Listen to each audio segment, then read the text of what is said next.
Inabistado ng Bureau of Customs ang isang malaking pagawaan ng mga umano'y iligal na sigarilyo sa Pampanga.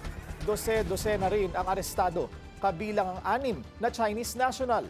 Ang detalye sa agenda report ni Andrea Salve.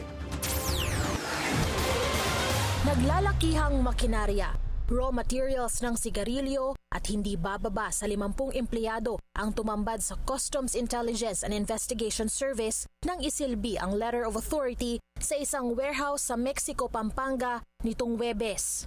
Sa paunang impormasyon, hindi raw deklarado ang mga materyales na ginamit at ang mga produktong sigarilyo ay walang kaukulang markings.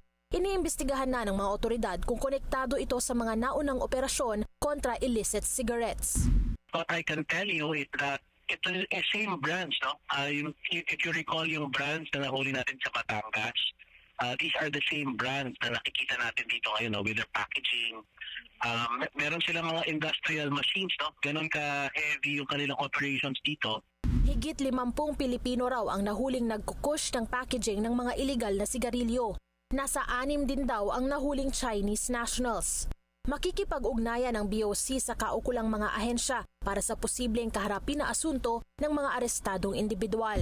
So, kaya tayo nag-reach out na rin sa DA, sa BIR dahil hindi natin nakitaan ng markings, no? Yung mga sigarilyo. In fact, we were able to see yung parang fake na BIR stamps na nandito, and that's also part of the evidence that Bantay sarado na ng BOC ang warehouse at isa sa ilalim na rin sa kanilang kustodiya ang nasabat na kagamitan at materyales.